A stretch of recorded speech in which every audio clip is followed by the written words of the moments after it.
Assalamualaikum warahmatullahi wabarakatuh, sahabat sejuta kisah. Mudah-mudahan Anda masih tetap setia bersama kami, channel yang setiap hari selalu menyuguhkan cerita-cerita misteri.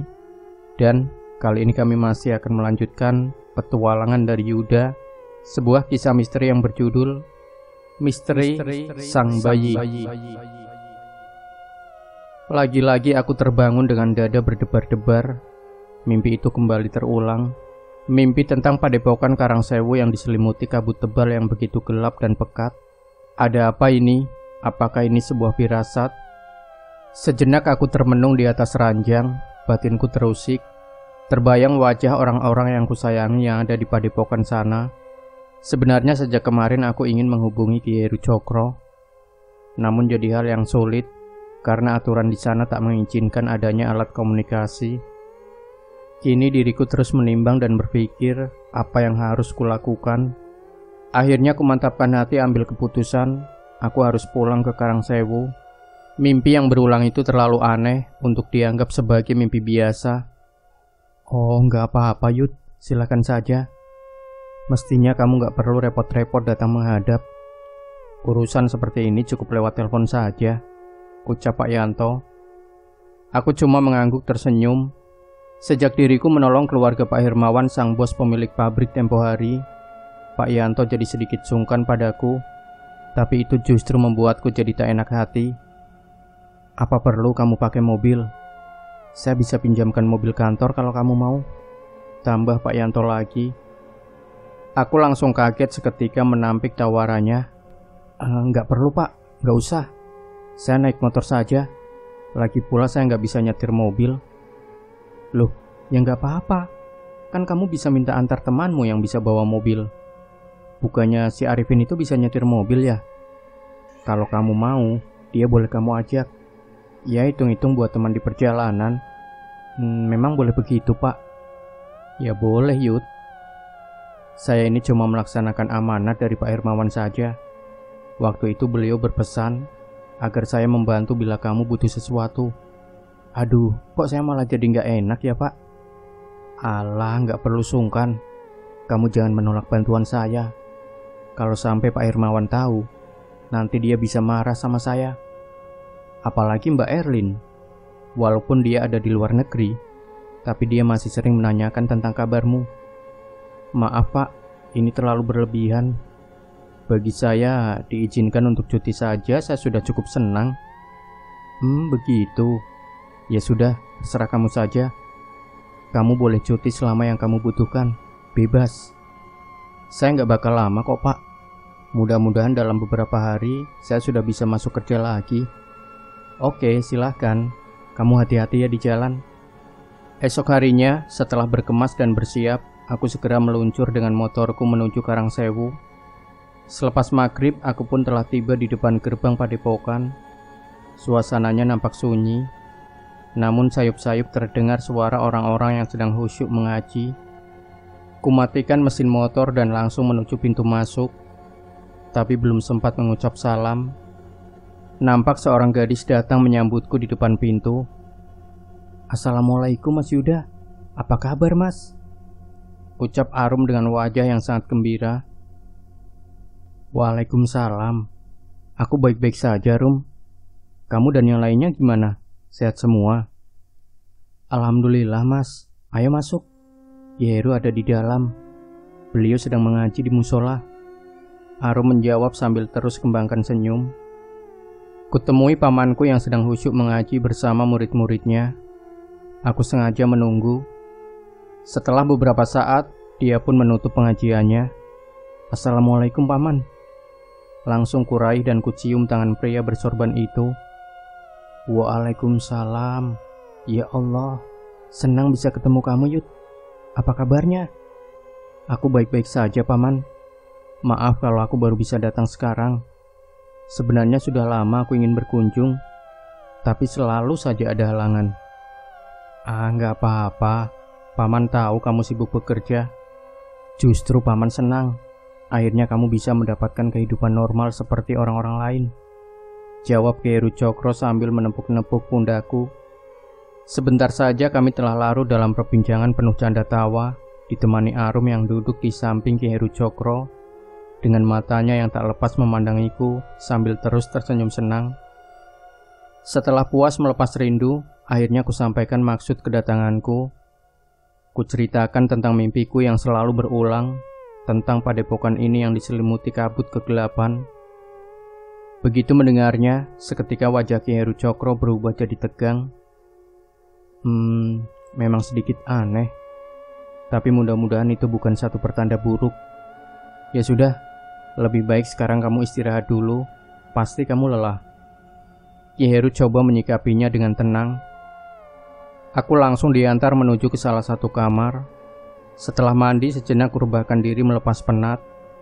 Suasana padepokan ini tak banyak berubah. Terasa begitu damai dan tentram, jauh dari segala hiruk-pikuk dunia luar. Lepas tengah malam, mendadak terdengar suara ribut-ribut dari luar sana. Aku yang tadinya hendak melaksanakan sholat tahajud, jadi penasaran dan segera keluar untuk mencari tahu. Di halaman padepokan, terlihat suasananya begitu ramai. Nampak para murid berkerumun mengerubungi Ki Heru Cokro yang berdiri di tengahnya. Tapi telingaku seperti mendengar ada suara bayi yang menangis dengan keras. Ada apa ini? Aku pun mendekat dan langsung kaget begitu melihat ada bayi yang terbungkus kain selimut dalam gendongan Ki Heru Cokro. Ada apa ini, Paman? Bayi siapa itu? Tadi salah seorang murid menemukan bayi ini tergeletak menangis di depan pintu gerbang padepokan. Sepertinya anak ini sengaja ditinggal. Ya ampun, siapa yang tega melakukannya?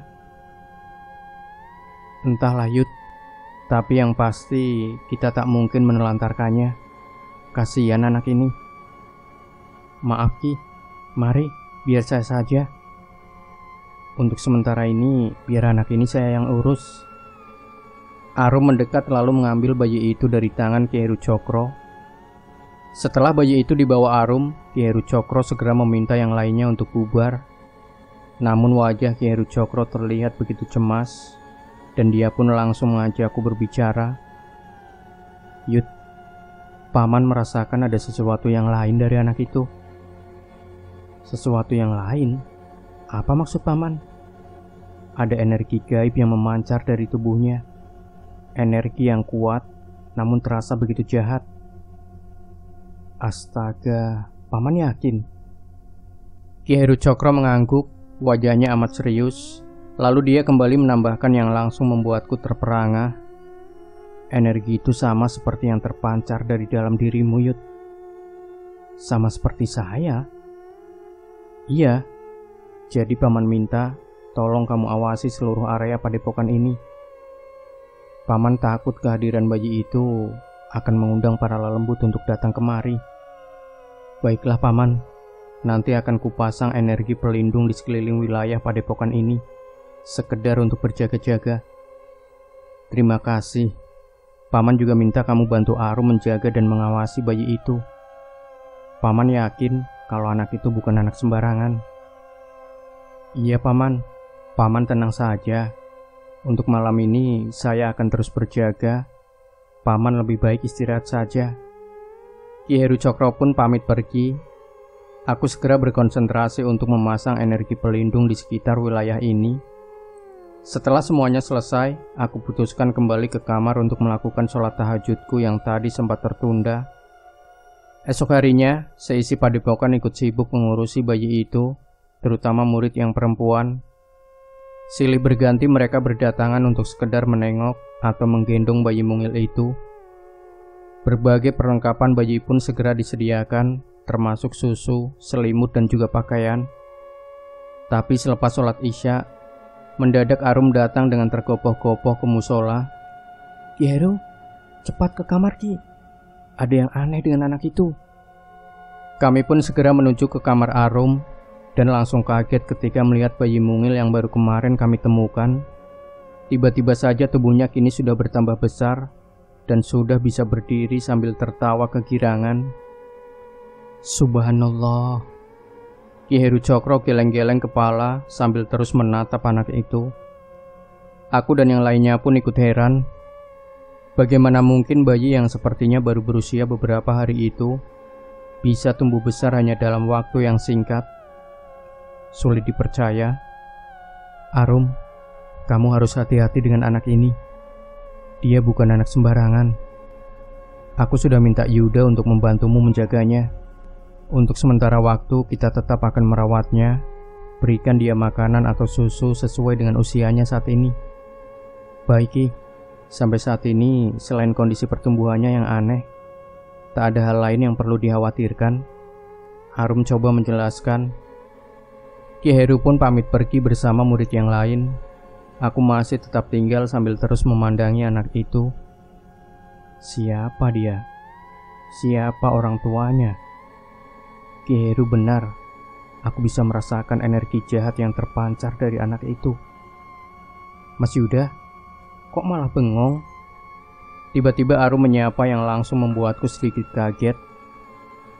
Enggak kok. Cuma heran aja. Kok bisa dia tumbuh secepat itu? Anak siapa ini? Kenapa dia ditinggalkan di sini? Arum cuma bisa menggeleng sambil mengangkat bahu. Namun tiba-tiba anak itu menangis. Arum segera menghampiri dan langsung menggendongnya.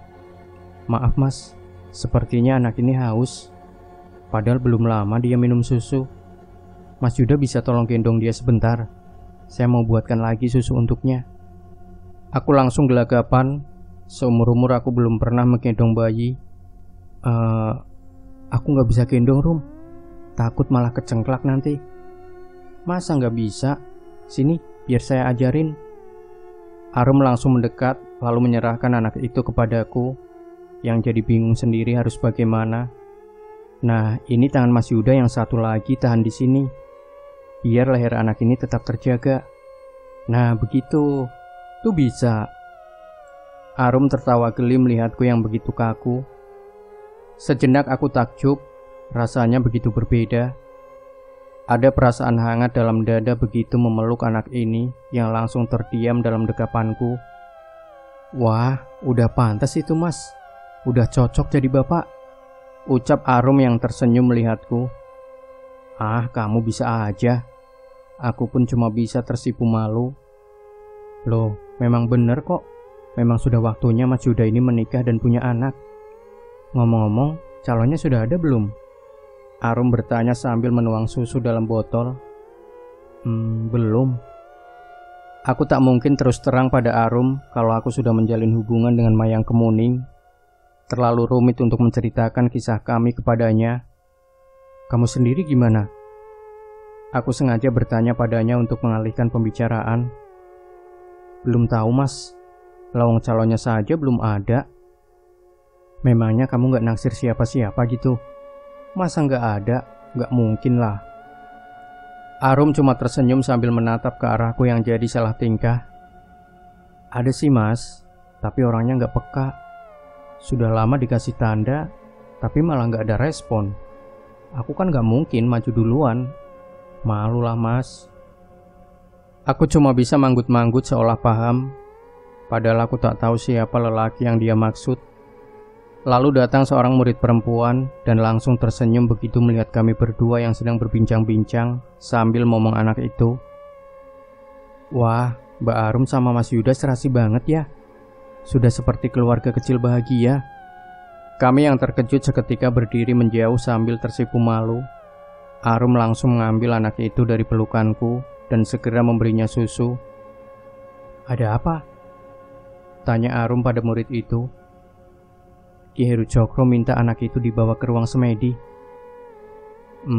Baiklah. Nanti saya bawa ke sana, jawab Arum. Kami pun segera pergi membawa anak itu menghadap Ki Heru Cokro. Kutemui beliau yang sedang duduk bersila di dalam ruang semedinya. Kami pun segera menghampiri dan langsung duduk di hadapannya. Arum, bisa kamu tinggalkan kami sebentar? biar anak ini di sini dulu, pinta Ki Heru. Baik Ki, saya pamit dulu. Arum pun meletakkan sang bayi, lalu melangkah pergi meninggalkan kami. Setelah Arum pergi, Ki Heru langsung mengajakku bicara. Yud, setelah menyaksikan sendiri apa yang terjadi dengan anak ini, Paman curiga kalau anak ini bukan dari golongan manusia, ucap Ki Heru Cokro. Aku sempat kaget, namun langsung manggut-manggut. Kecurigaan Paman ada benarnya, dan aku pun jadi terusik untuk mencari kebenarannya. Baiklah Paman, sekarang juga saya akan coba bertirakat untuk mencari tahu. Mudah-mudahan kita segera dapat petunjuk. Terima kasih Yud. Sebab sebelumnya Paman sudah mencoba, namun tirakat Paman tak mampu menghasilkan apa-apa. Aura anak itu seperti diselimuti kegelapan. Tak menunggu lama, aku segera duduk bersila di hadapan anak itu, memejamkan mata, memohon petunjuk Sang Maha Kuasa. Tapi aneh, seperti yang Paman bilang, mata batinku hanya menemukan kegelapan. Walaupun aku sudah berusaha keras, namun tetap sia-sia. Maaf Paman, aku juga tak mampu menembusnya. Seperti ada kekuatan besar yang menghalanginya. Wajah Ki Heru Cokro nampak cemas. Sejenak dia berpikir, lalu akhirnya coba memberi saran. Mungkin kita butuh bantuan. Apa kamu kenal seseorang yang bisa membantu? Seorang putri alam gaib barangkali? Aku tersentak kaget, bagaimana Paman bisa tahu? Wah, gak beres ini. Maaf Paman, maksudnya bagaimana ya? Aku coba berkilah. Ki Heru Cokro tersenyum, lalu menjawab pelan. Paman sudah tahu sepak terjangmu di luar sana. Diam-diam sudah punya calon istri ya? Aku tersipu malu, jadi serba salah dan langsung menunduk menyembunyikan rasa gugup. Paman tahu semuanya Yud. Sang ratu sendiri telah datang kemari untuk minta doa restu, ucap Ki Heru Cokro yang langsung membuatku kembali kaget. Ya ampun, sudah sampai begitu. Maaf Paman, aku tak bermaksud menyembunyikan semua ini dari Paman. Tadinya aku menunggu saat yang tepat untuk memberitahukannya, tapi rupanya Paman sudah tahu lebih dulu. Gak apa-apa, kalau memang itu sudah jodohmu, Paman mau bilang apa? Coba sekarang kamu panggil calon istrimu itu. Paman mau ketemu. Mudah-mudahan dia bisa membantu. Akhirnya demi memenuhi permintaan Paman, perlahan kurai sekuntum bunga melati dalam saku. Lalu kupanggil nama seorang gadis pemilik suara indah dan merdu. Mayang Kemuning. Tak lama kemudian, Mayang Kemuning hadir dengan pakaian khasnya yang serba kuning, dengan mahkota kecil di kepala, dan semerbak aroma bunga melati yang memenuhi seluruh ruang. Ki Heru Cokro berdecak kagum. Matanya terus menatap Mayang Kemuning yang kini duduk bersimpuh persis di sampingku. Salam hormatku Paman, ucap Mayang Kemuning menjulurkan tangan sambil menunduk. Selamat datang nak. Jadi ini yang namanya Mayang Kemuning. Wah, cantik sekali kamu nak. Mayang Kemuning tersenyum tersipu sambil melirik ke arahku yang cuma bisa garuk-garuk kepala karena salah tingkah. Rasanya seperti sedang membawa pacar ketemu orang tua saja. Harusnya sambil makan-makan sekalian, biar afdol. Salam kenal Paman. Maaf kalau kita baru bisa ketemu. Sebenarnya saya sudah lama ingin berkunjung ke sini, tapi Yuda sepertinya belum ada niat untuk mengajak, ucap Mayang Kemuning sedikit menyindir.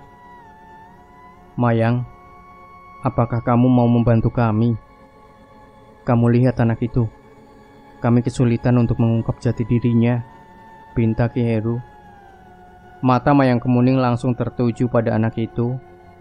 Dan anehnya, anak itu pun balas menatap Mayang tanpa berkedip. Dia bukan sepenuhnya manusia. Saya bisa merasakannya.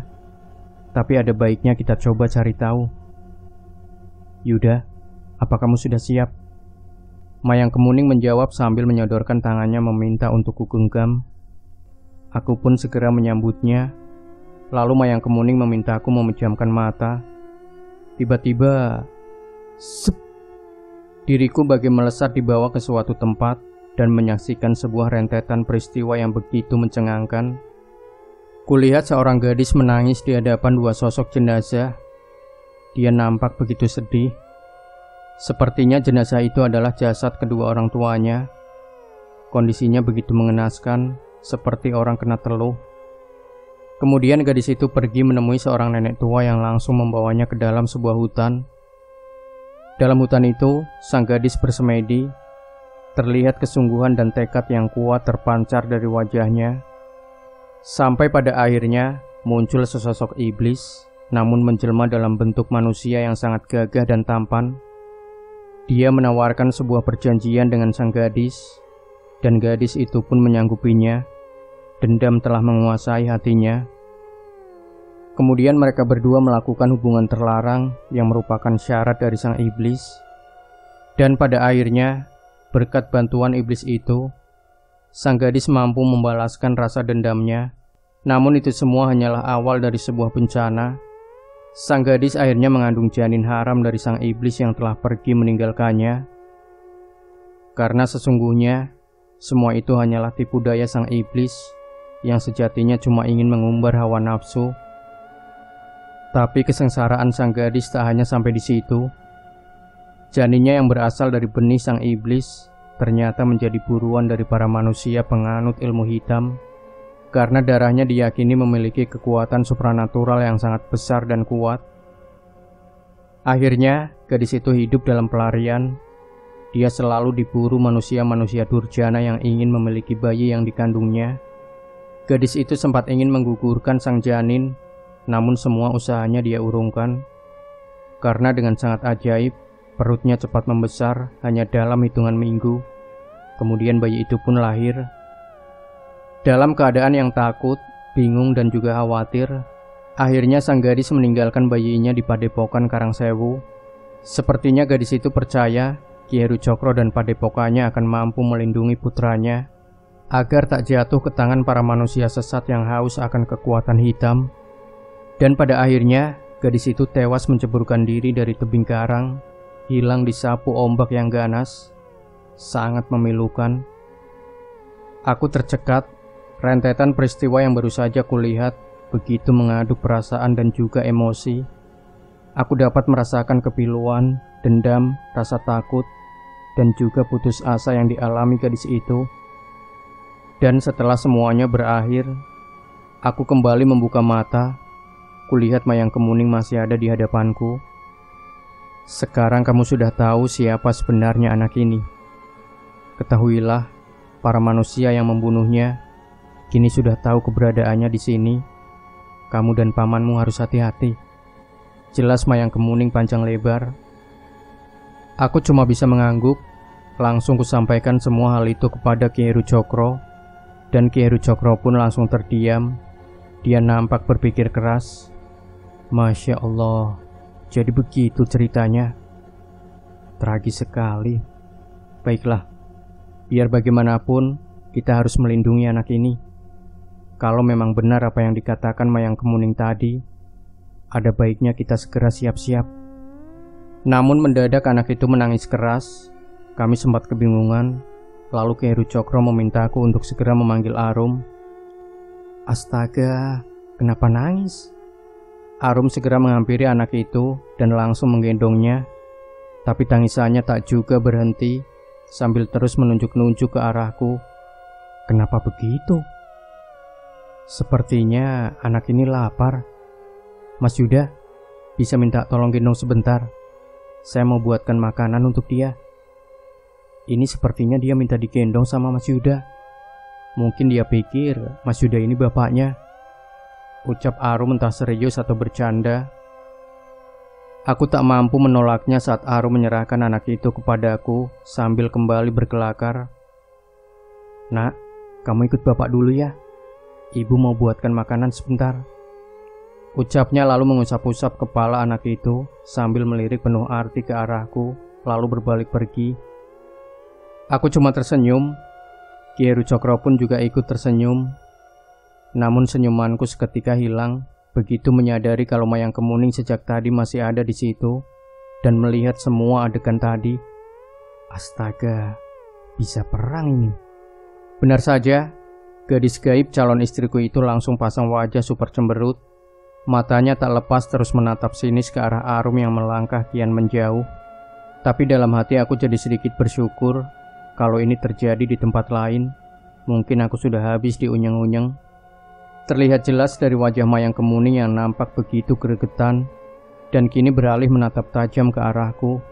Tapi aku berpura-pura saja tak melihatnya. "Paman, itu tadi siapa?" tanya Mayang Kemuning pada Ki Heru Cokro memulai penyelidikannya. "Itu Arum. Dia anak yatim piatu yang sejak kecil sudah tinggal di sini. Memangnya kenapa?" "Tidak apa-apa, Paman.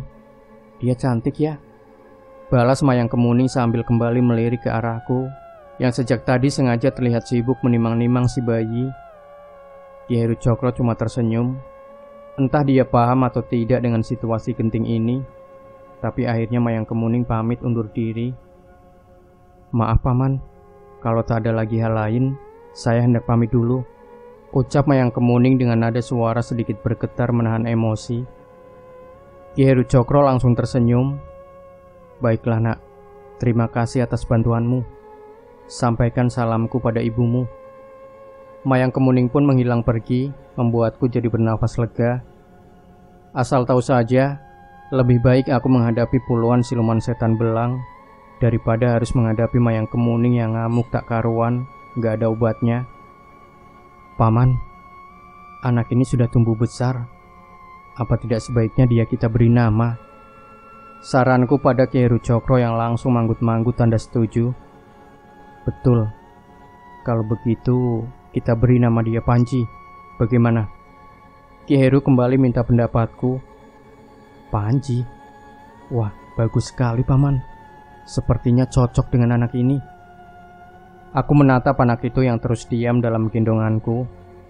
Tak lama kemudian, Arum datang kembali sambil membawa semangkok bubur. Dia nampak senang melihat anak itu terlihat tenang dalam gendonganku. Anteng banget digendong sama bapak. Nih, ibu sudah bawa makanan buat kamu," ucap Arum. "Namanya Panji. Paman yang memberinya nama itu," aku menyahut sambil menyerahkan Panji kepada Arum sambil memperhatikan sekeliling. Takut kalau ternyata Mayang Kemuning belum benar-benar pergi.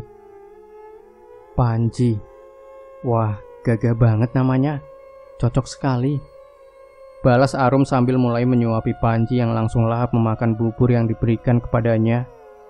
"Paman, Panji saya bawa kembali ke kamar ya, biar bisa makan sambil main," pinta Arum. "Silahkan saja, sepertinya dia lapar sekali," balas Ki Heru Cokro. Dalam beberapa hari, Panji terus ada dalam pengawasan kami.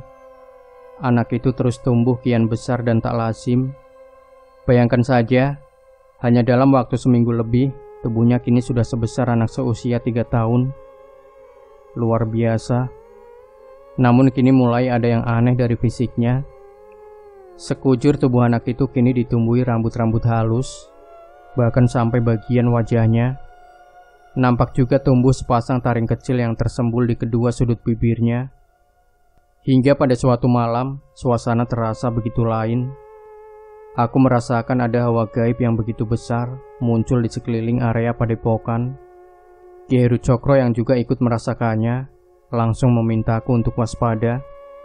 Dan benar saja, lepas tengah malam, mendadak terdengar suara menggeram yang begitu keras menggema seantero padepokan. Para murid langsung ketakutan. Ki Heru Cokro meminta mereka untuk masuk ke dalam kamar masing-masing dan melarang mereka untuk keluar. Aku segera menuju halaman depan dengan sikap penuh waspada, disusul Ki Heru Cokro yang kini telah berdiri tepat di sampingku. Lalu tiba-tiba, dari balik kegelapan muncul begitu banyak genderuwo dengan berbagai rupa dan ukuran. Mereka berbondong-bondong mendekat dan langsung mencoba menerobos masuk ke area padepokan. Namun langkah mereka terhalangi pagar pelindung yang memang sejak awal telah kupasang. Raungan keras mereka terus terdengar seiring usaha mereka yang terus mencoba menembus dinding gaib. Beberapa dari mereka langsung terpental, tapi kembali berdiri lalu mencoba lagi. Aku terus kerahkan tenagaku untuk menjaga agar dinding gaib itu tak runtuh. Sebentar saja tubuhku langsung mandi keringat, tenagaku mulai habis terkuras. Aku tak tahu berapa lama lagi aku bisa menahannya, dan apa yang aku khawatirkan akhirnya terjadi juga. Dinding gaibnya runtuh, para genderuwo itu langsung merangsek masuk bak pasukan tempur yang siap menerjang. Aku dan Ki Heru Cokro bahu-membahu berjibaku menghadapi gelombang serangan dari begitu banyaknya genderuwo yang datang silih berganti. Namun, menghadapi begitu banyaknya makhluk menyeramkan bertenaga besar itu, tak lama kemudian, Ki Heru Cokro terlihat mulai kewalahan hingga akhirnya terdesak hebat. Aku khawatir kami semua ada dalam bahaya. Hanya ada satu cara untuk mengatasinya. Aku sengaja melompat menjauh sesaat memejamkan mata dan akhirnya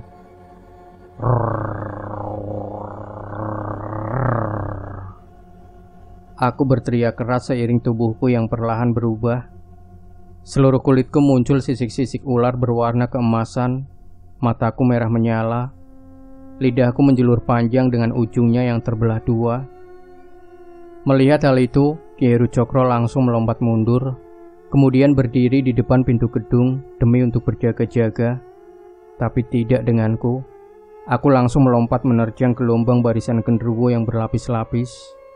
Sebentar saja terdengar bunyi dentuman dan ledakan keras akibat benturan dua energi gaib. Duar. Dalam waktu singkat, jumlah genderuwo itu langsung berkurang drastis.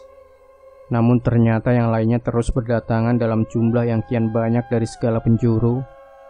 Demi menyadari hal itu, ada satu cara lain agar semuanya bisa segera teratasi dengan cepat dan tuntas. Ilmu pamungkas Nogo sejagat. Namun aku masih ragu. Aku takut bila aku berubah wujud menjadi ular raksasa yang begitu besar hingga memenuhi seluruh lokasi ini, malah akan menimbulkan kehebohan dan juga kerusakan. Tapi tiba-tiba saja Arum datang sambil menggandeng Panji. Kenapa dia dibawa kemari? Aduh, bisa repot nanti, ucap Ki Heru Cokro protes. Maaf Ki, tapi sejak tadi Panji terus berontak sambil menunjuk-nunjuk minta keluar. Tenaganya luar biasa, saya nggak sanggup menghalanginya. Kilah Arum yang memang terlihat begitu kewalahan. Tiba-tiba saja Panji melepaskan diri dari gandengan tangan Arum dan langsung berdiri sambil menatap ke arah barisan genderuwo di luar sana. Lalu terjadilah sesuatu yang luar biasa. Seluruh genderuwo itu seketika langsung bersujud. Mereka seolah sedang menyembah seorang raja, membuat kami yang menyaksikan jadi tak mampu berkata apa-apa. Kemudian Panji mengibaskan tangannya, seakan memberi tanda agar para genderuwo itu pergi. Dan ajaib, seluruh barisan genderuwo itu pun seketika bubar menghilang tanpa bekas. Setelah itu Panji kembali menggandeng tangan Arum, lalu mengajaknya untuk kembali masuk. Arum pun tak kuasa menolaknya dan langsung mengikuti ajakan Panji. Tinggal diriku yang kini telah kembali ke wujud manusia, dan Ki Heru Cokro yang cuma bisa terdiam saling pandang, masih tak percaya dengan semua yang baru saja kami saksikan. Sejak peristiwa itu, para genderuwo itu tak pernah kembali lagi. Tapi Ki Heru Cokro memintaku untuk tetap waspada. Kian hari Panji tumbuh kian besar, dibarengi dengan rambut-rambut di sekujur tubuhnya yang ikut numbuh kian lebat, terutama di bagian lengan, punggung, dan juga dadanya. Kini, setelah hampir sebulan, tubuhnya sudah sebesar anak usia 8 tahun. Dia pun sudah pandai bicara, tanpa ada seorang pun yang mengajarinya. Dan yang lebih luar biasa lagi, Panji seperti memiliki kemampuan untuk bisa melihat masa depan. Sungguh menakjubkan. Kini dia sedang duduk bersamaku dan juga Ki Heru Cokro. Dia sengaja meminta kami untuk berkumpul karena ada sesuatu yang ingin disampaikannya. Paman dan Mas Yuda, terima kasih atas bantuannya selama ini. Aku tahu Paman dan Mas Yuda bermaksud melindungiku, tapi kalian berdua tak perlu repot-repot. Saat ini aku sudah bisa menjaga diriku sendiri. Aku dan Ki Heru Cokro saling pandang. Untuk anak seusianya, jalan pikiran dan tutur bahasa anak ini jauh melebihi umurnya. Menakjubkan. Tapi ada satu permintaanku pada Mas Yuda, dan kuharap Mas Yuda tidak menolak. Ucap anak itu lagi. Apa yang kamu minta dariku? Sautku penasaran. Aku minta Mas Yuda mau mengantarku kembali ke hutan, karena aku tak ingin orang-orang yang memburuku itu datang ke padepokan ini dan membuat keonaran. Aku dan Ki Heru Cokro kembali saling pandang. Beliau pun akhirnya mengangguk tanda setuju. Baiklah, kalau memang itu maumu, aku akan mengantarmu ke hutan itu. Semoga itu jadi jalan terbaik untuk kita semua, jawabku lagi. Ki Heru Cokro kembali mengangguk, tapi seakan masih ada sesuatu yang mengganggu pikirannya. Lalu akhirnya beliau bertanya pada Panji, "Tapi nak, apa yang ingin kamu lakukan di hutan itu? Paman takut justru di sana jiwamu akan terancam." Panji tersenyum lalu menjawab, "Paman tak perlu khawatir. Justru hutan itu sudah seperti rumahku sendiri. Karena sejatinya aku berasal dari sana." "Baiklah kalau begitu. Tapi paman harap kalian tetap berhati-hati," pesan Ki Heru Cokro. Akhirnya kami pun pamit. Arum melihat begitu sedih melepas kepergian Panji. "Kak Arum, jangan sedih. Suatu hari nanti kita pasti bertemu lagi. Aku janji. Kak Arum sudah kuanggap seperti kakakku sendiri." Panji coba menenangkan Arum yang mulai menangis. Arum tak mampu menjawab. Dia langsung memeluk erat-erat Panji sambil terisak-isak. Panji pun membalasnya dengan pelukan yang tak kalah erat. Singkat cerita, kami pun pergi menuju hutan yang dimaksud oleh Panji. Sebuah hutan di wilayah Jawa Timur yang dikenal sebagai tempatnya para lelembut dan bangsa jin bersemayam. Hari menjelang sore, kini kami telah berada tepat di tepi hutan. Suasananya nampak sunyi dan mencekam. Panji langsung mengajakku masuk ke dalam hutan. Dari langkahnya seolah-olah dia sudah sangat mengenal seluk-beluk hutan ini. Luar biasa. Akhirnya kami tiba di dekat sebuah pohon besar yang di bawahnya terdapat sebuah batu pipi, seperti biasa digunakan orang untuk bersemedi. Sekelilingnya nampak sangat gelap, tapi bagi mataku yang setengah siluman ular, semuanya terang bagaikan siang hari saja. Ini tempat di mana ibuku bersemedi dulu. Sekarang Mas Yuda bisa tinggalkan aku di sini. Jangan khawatir, karena selebihnya aku bisa hadapi sendiri. Aku jadi heran mendengar permintaan anak itu dan langsung kembali bertanya, "Apa maksudmu?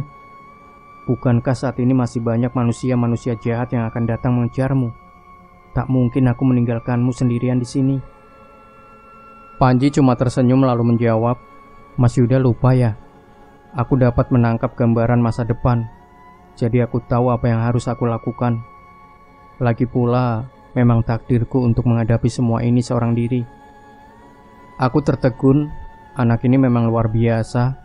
Sama sekali tak nampak sifat iblis dalam dirinya. Akhirnya dengan berat hati, kusetujui permintaannya itu. Lalu kami pun saling mengucapkan salam perpisahan. "Panji, jaga dirimu baik-baik.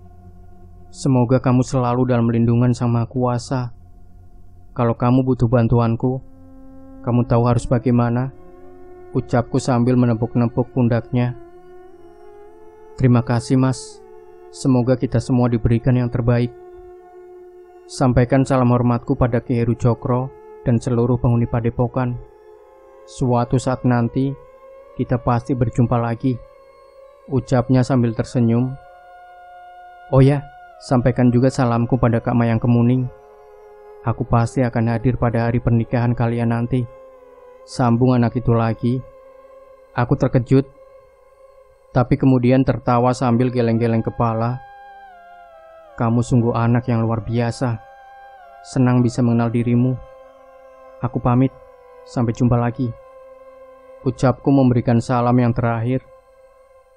Aku melangkah pergi meninggalkan Panji di dalam gelapnya hutan dengan 1000 macam pertanyaan yang masih mengganjal dalam hati. Aku yakin dia akan selamat. Tapi kehidupan macam apa yang akan dia jalani nanti? Berapa usia anak itu bila suatu saat kami berjumpa lagi? Apakah pengaruh iblis kelak akan hadir dalam dirinya? Wallahu a'lam. Demikian sahabat sejuta kisah. Jangan lupa berikan komentar Anda, like, share video ini, subscribe channel sejuta kisah, dan kembali nantikan cerita-cerita misteri terbaru dari kami. Wassalamualaikum warahmatullahi wabarakatuh.